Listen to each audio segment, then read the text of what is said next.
跑去当保姆，这对我来说，对婷婷来说，也许是一次机会。知道你是为了婷婷好，可你不能为了婷婷就把自己卖了吧？我愿意。你这样没人买你的好。我不需要谁买我的好，只要有人对婷婷好，我愿意。婷婷也不会感谢你的，但婷婷见到我，她会高兴的。不一定。我告诉你，婷婷想见的是姥姥，不是保姆、阿姨、佣人。大梅，有些事情老齐的事儿，有些咱理解不了。老康，你说什么呢？老康说的对的，我们家很多事情你根本就理解不了。再说了，我怎么说，你都不会明白的。行，算我没说。你尽管做你的。反正你刚才已经不是说了吗？我不要脸面。行，我就不要脸面了，因为我说什么你都不会明白的。我就是不明白。你永远不会明白的，因为你现在你没有孙子，你也没有孙女儿，你完全体会不到那种隔辈亲的那种感觉。大梅，哎呀，大梅，你这是何必呢？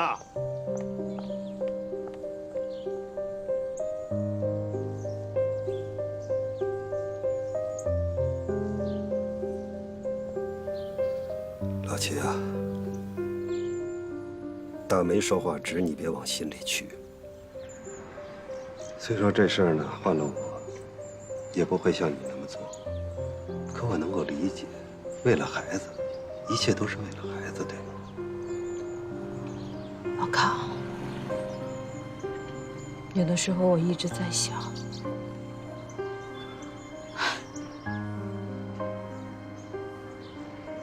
我有什么价值？我现在剩下唯一的价值，就是看着儿孙们长大。我还有什么办法？我真的不知道还有什么更好的办法，能够看着这个孩子长大。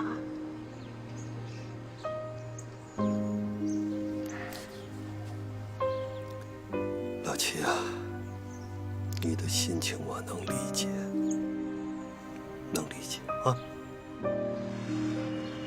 可我说句实话，你这话呢，也不全对。咱们都这岁数了，活着也得为咱们自己，不能光想着孩子，你说对吗？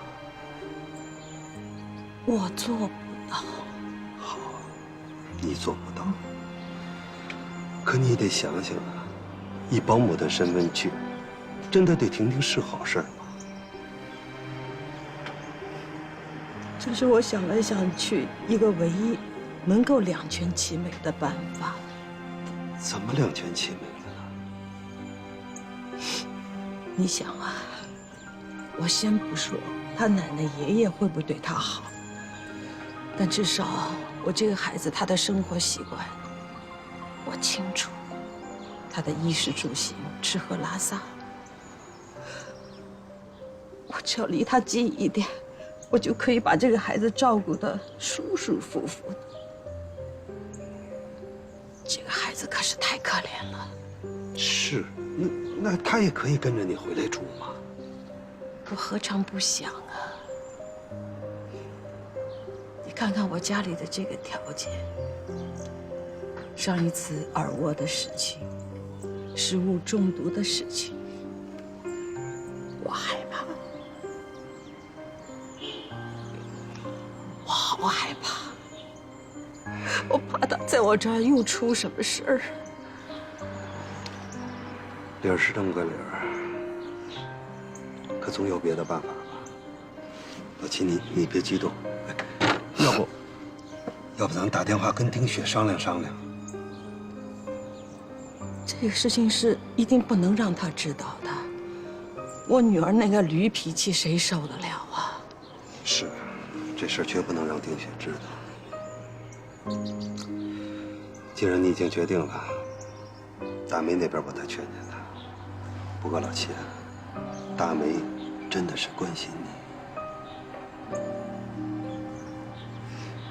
我知道了，哥。他的事别往心里去啊。谢谢。啊，对了，还有一个问题，你去当保姆。好了好了，你去当保姆，婷婷的爷爷奶奶虽然不认识你，可曲光明出差回来怎么办？是吧？你还能蒙混得下去吗？那曲光明他能答应吗？这我也想过了，能蒙混一天算一天吧。别倒了，我不渴。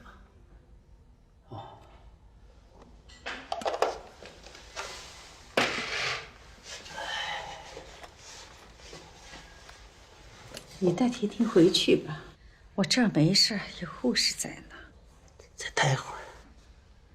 你看，孩子都困了，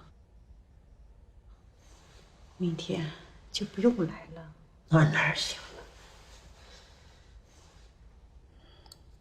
那婷婷怎么办？你管了我，就管不了她。没问题。哎，忘了，我还忘了告诉你呢，我呀新雇了个保姆。哎呦，千万别提保姆了。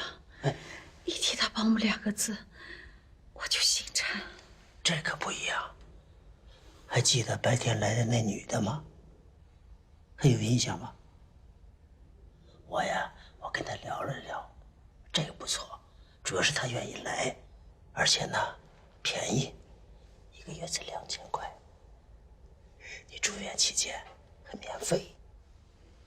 又贪便宜，便宜没好货。你先用1个阶段看看嘛。你安静养病吧啊，别操这心。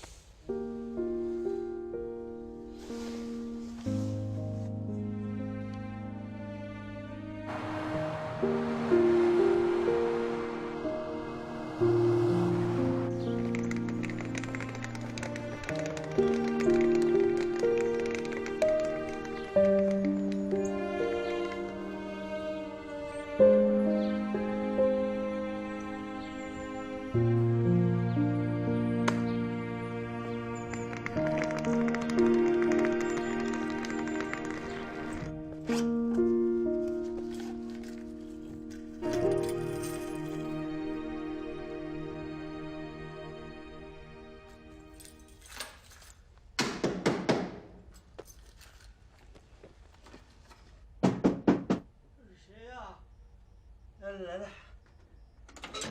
许伯伯好。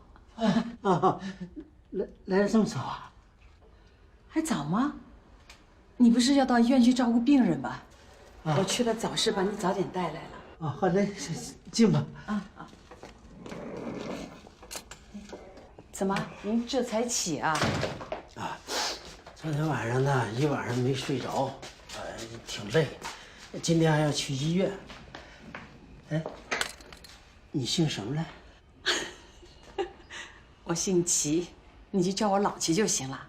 对，老齐。哎，婷婷呢？婷婷昨天晚上没睡好，正在屋休息呢。老齐啊，你怎么知道我们家的孩子叫婷婷啊？这不是昨天你才告诉我的吗？我昨天告诉你的。好，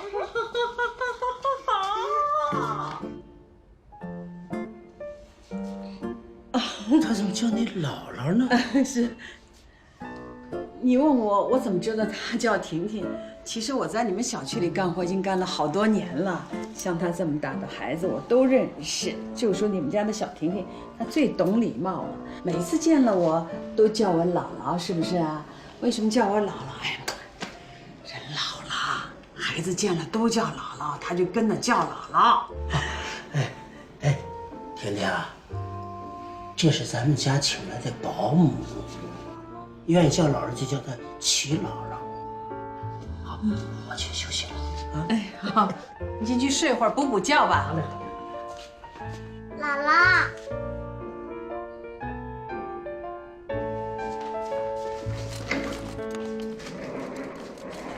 快把床上去。去着凉的。姥姥可是答应你的，姥姥会来看你的。姥抱抱。哎呦，我的宝贝儿，我的小心肝，姥姥想死你了。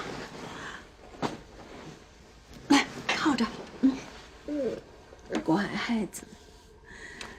如果你要让姥姥每天都来看你，你得答应姥姥。咱们能不能玩一个游戏啊？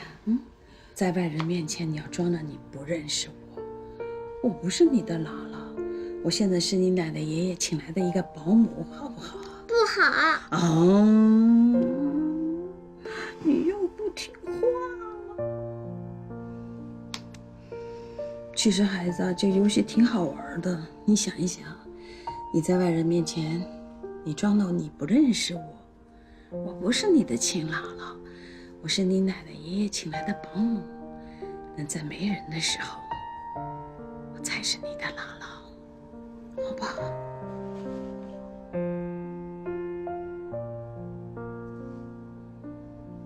那你不跟我玩这游戏的话，好吧，我走。答应我。